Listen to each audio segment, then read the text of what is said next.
Good day my friends, and welcome back for another video. I'm Xiegu G106 Delta X-Ray Echo, and today we're just going to continue. It's going to be part 2 of the project that we started in the last video to build the QRPGuys digital transceiver. It's raining outside, so it's the perfect day to finish this project. In the last video I finished building the VFO, so today I'm going to take the rest of the transceiver and finish building the entire kit.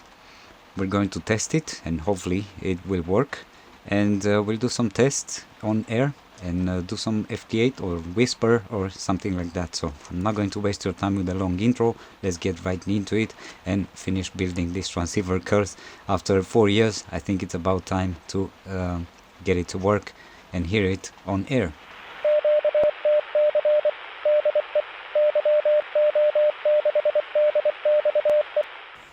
Okay, so just like the thing that I did for the VFO project, first of all I took everything out of the box.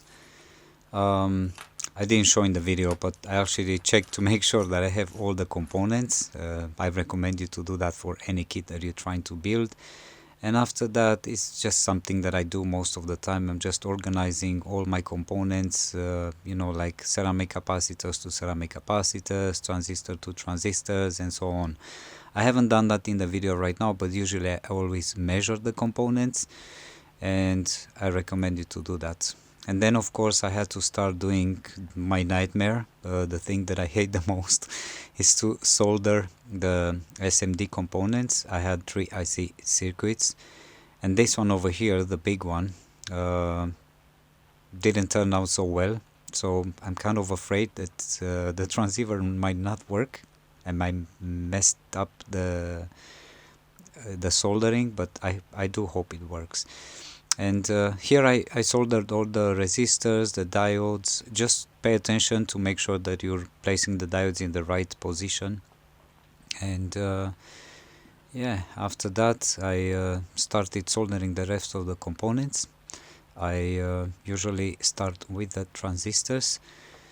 And again, as I was saying, always double check and measure your components. Even though it's a kit and you're expecting for all the components to work properly, is not always like that.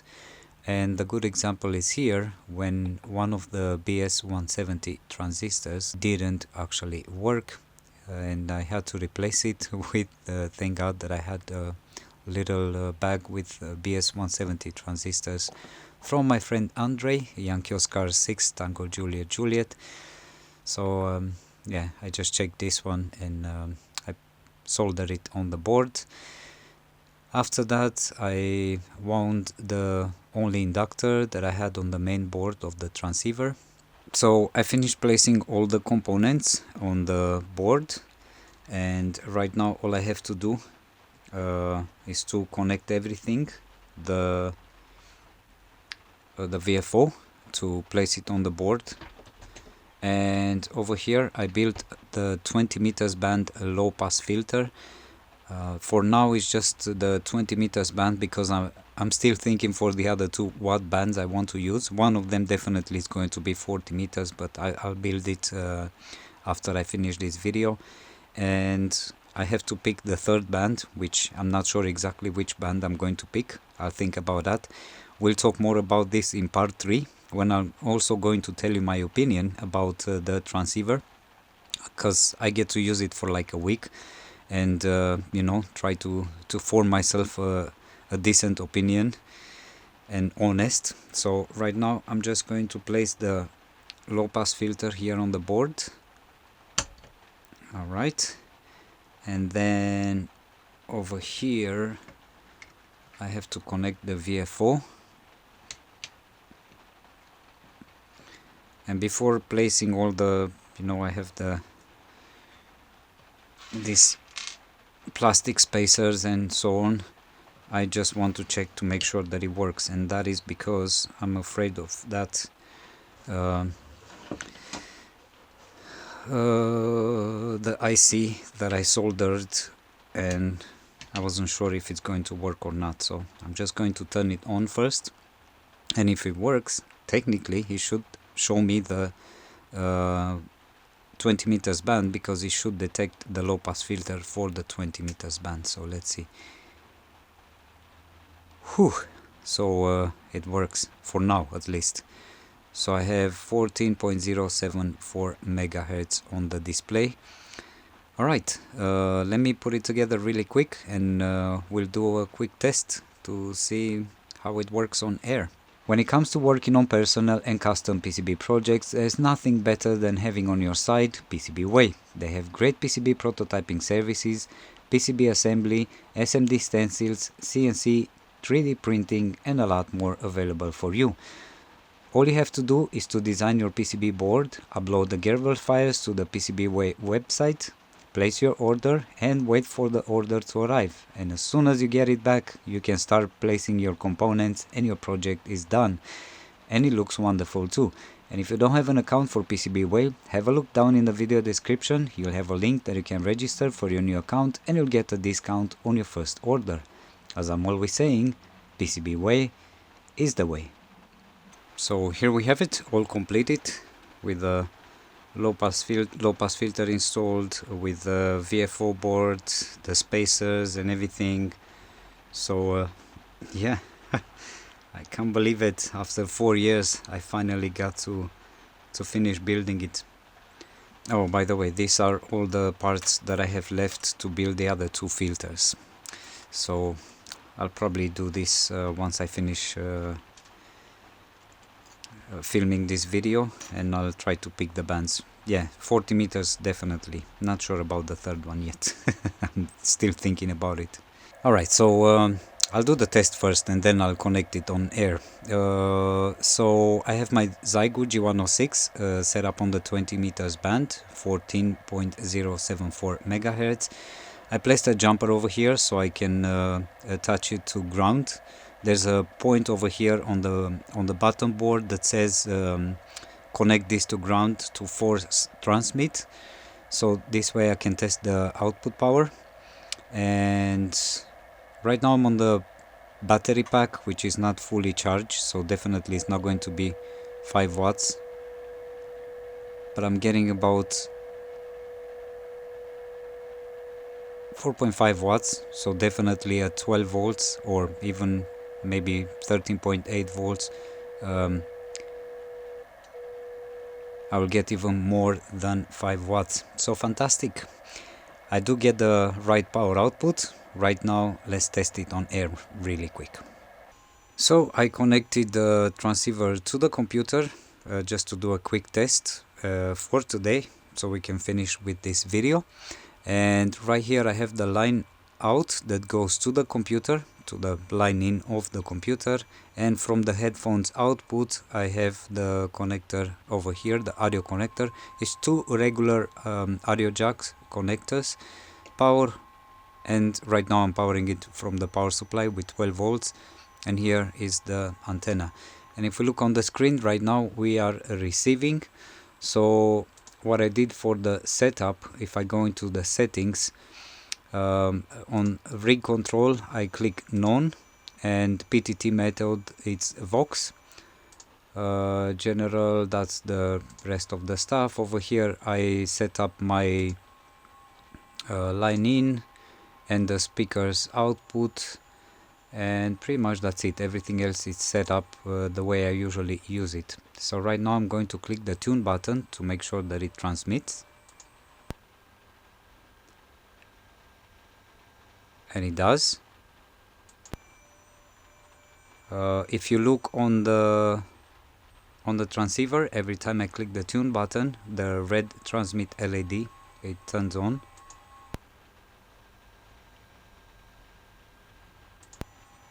So it's great. Fantastic. Let me see. Should I try a QSO? But I don't know.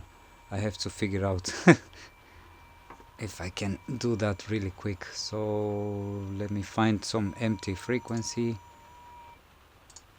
I'm in mode FT8.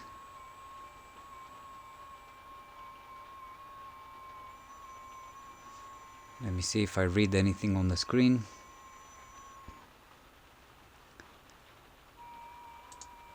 and I'm going to try to call somebody once this thing is going to start decoding stuff.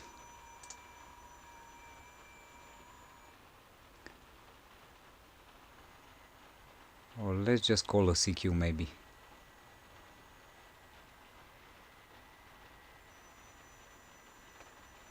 Nah, I'll wait to contact somebody. Sweden. Alright, so it's transmitting.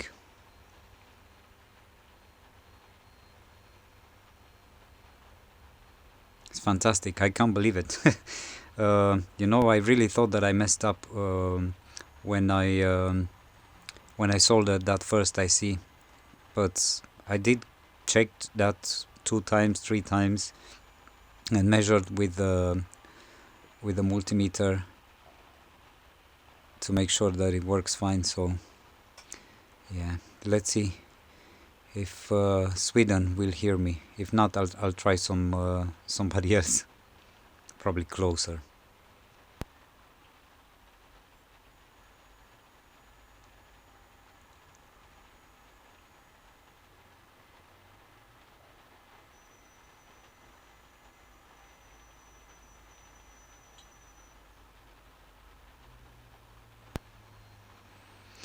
I'm just going to call one more time and I'm going to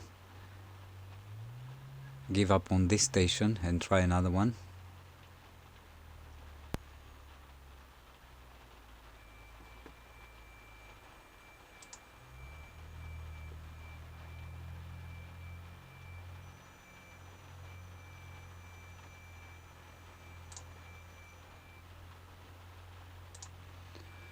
Alright, let me try Russia, maybe. Usually I'm more lucky with Russia.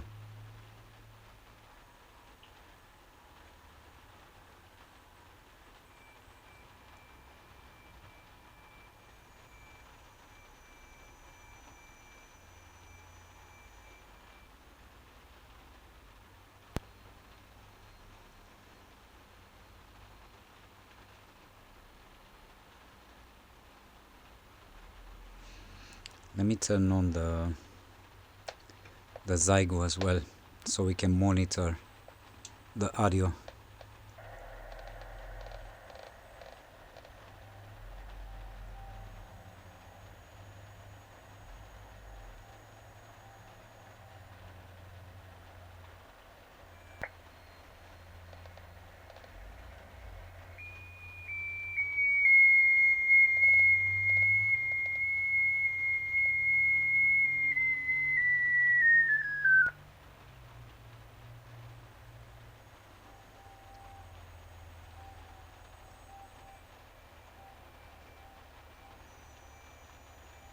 I might have to do some tweaking because it looks like it's transmitting on 14.075. Yep.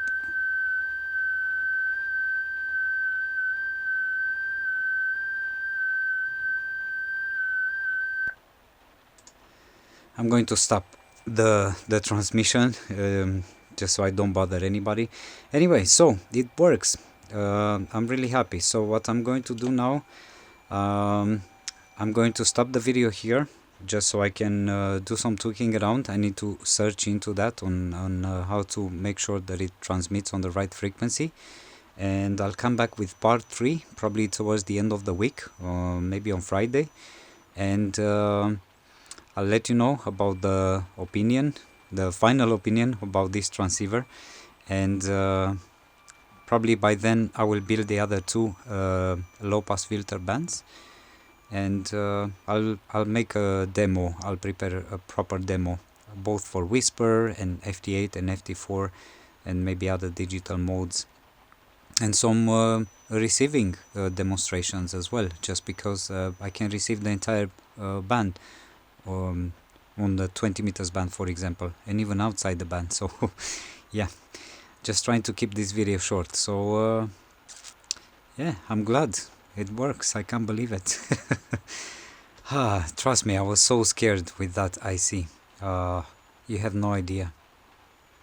So, thanks so much for watching today's video. I hope you liked it. I'm kind of excited and I'm happy that I got to finish building this project after almost 4 years since I have the kit. And one more time, a big thank you to Ian, VK7 in the Alpha November, for the nice present, the QRPGuys kit. And yeah, I feel sorry that the kit is no longer available, but they still have a bunch of interesting things that you can purchase from them if you're interested. And one more time, I have to say thank you to pcbway for always sponsoring the DX Explorer videos. So I'll most probably see you next week for another video. Until then, 73 from Yankee Oscar 6 Delta X-Ray Echo.